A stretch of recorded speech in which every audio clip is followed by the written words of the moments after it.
Hello, everyone, and welcome to the latest NintendoFuse Game Chat. Today, we're talking all about Split Fiction for the Nintendo Switch 2. So, Split Fiction is developed by Hazelight. It came out, published by Electronic Arts. June 5th is when it came out of 2025. And full disclosure, we did receive review codes for this game. Now, if you don't know, Hazelight has done a lot of these cooperative adventure games. So in Split Fiction, which is the latest title, they play two different characters. You play Mio Hudson and Zoe Foster.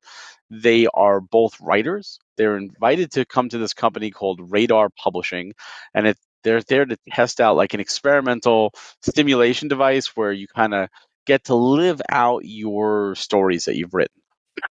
And there was a little mishap and Mio wound up getting inside of Zoe's bubble. And the program machine was not meant for this. So now you have both Mio and Zoe together, and they're in fantasy world, and then they suddenly go to Mio's story, which is sci-fi because Mio's a sci-fi writer. You go back to the fantasy of Zoe, so you're going back and forth into these fantastical worlds, and every world you have different abilities. And it's not just like you both have the same abilities, you have different abilities that you have to cooperatively work together to get through the level. So it's a very much cooperative game. A lot of different, activities to do, a lot of different excitements, and even when you're working kind of independently, you come to parts where you both are needed, so you have to wait for the slower player to catch up. So it really emphasizes working together the best you can.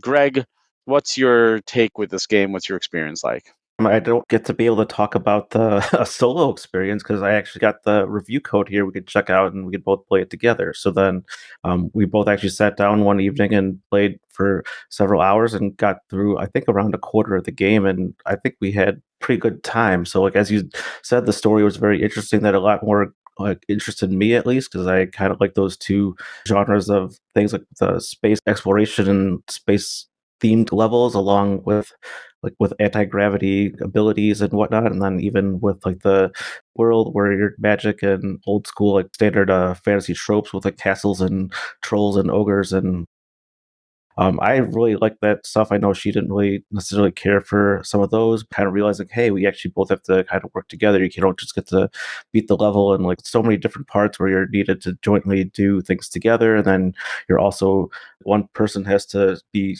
positioned in a certain way, and then you have to kind of like throw something over, launch an object over to them, and then they have to like kind of guide it or move it or somewhere else. And so there's a lot of different back and forth interactions kind of like that, and it's just straight up platforming and just kind of racing each other through it.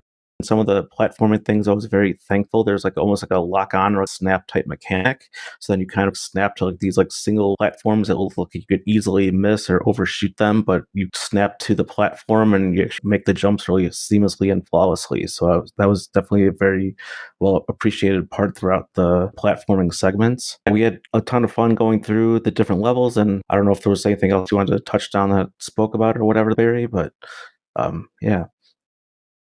Yeah, like you, I played this with my wife, and I felt like this was a perfect game just to see how it would work, and I was very impressed. My wife was able to keep up and get through, but there were definitely some segments where she struggled or I struggled, and the game really allows you to assist each other and get you through. And I love the snap, jumps and stuff. It really makes it more user friendly and beginner friendly. Like they know that maybe both partners in a relationship don't play games, so this could be a game that both parties can get in on and play and have a good time. I loved when trying to figure out like, oh, this bomb needs to blow this up. How does that happen? Oh, I can control where the bomb goes. All right, tell my wife like launch the bomb now and grabbing it and throwing it and blowing up where it needs to go. And like I thought that was really cool. And there's like one level where you like do an auto like anti gravity, and like you're running normal, but the other person's like running on the ceiling, and you're like going together. And I'm like, this is really cool, And from their perspective, it looks normal, and like you're hopping between traffic, and like flying cars. I'm like, this is really, really neat, like how they do this. Then, of course, now you're in this fantasy and you're bouncing on mushrooms, and you know, it's just so bizarre and so juxtaposed between the two very different genres, but it works. It doesn't feel forced. The story I think is good. There's like this underlying story or overarching, I should say, story going on with the company and what's going on and what the motives are.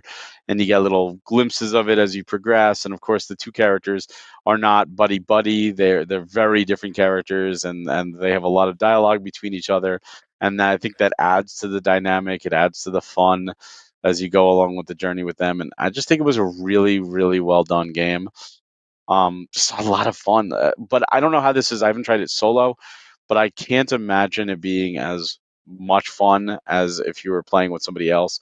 One thing that is interesting is that there is like a download for this game. So if you have two people and they each have their own Switch, you can play that way, where the your partner will download this free download, it's almost like a launcher. They can't play the full game, but they can connect to your game so that they can play. I thought that was really neat that they offered that.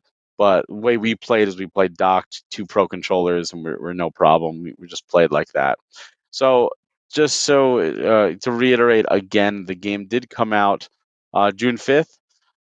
It is available right now, 49.99 digital version. There is also a code in box, physical if you want. Greg, for 49.99, do you think this game is worth it? Wait for a sale or pass entirely? I think kind of think it was actually worth it as long as you have someone good to play with. Like I don't know how well the solo experience would be, or if you have to control both characters. I don't know how some of the scenarios would work unless it's like a almost a computer controlled NPC. So I think it'd be more worth it if you had somebody in mind to play the game with.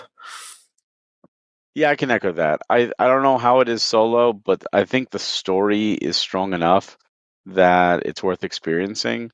If you have a partner, to either romantic or just a friend or a sibling, to play it with, I think you're going to get a lot more out of it. And I definitely feel that there's a big enough game here and a great enough experience that the $50 is worth it. If you get it on a sale, that's even better.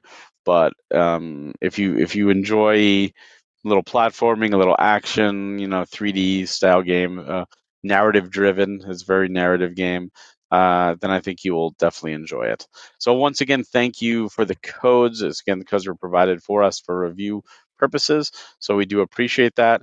And if you enjoy reviews like this, please subscribe right down below. You can get all of our game chat and solo reviews on our YouTube page, as well as over at NintendoFuse.com. You can also find other things like our bi weekly podcast, industry interviews, and so much more. Greg, thank you so much for joining me today. And for everyone out there, please have yourself a wonderful day.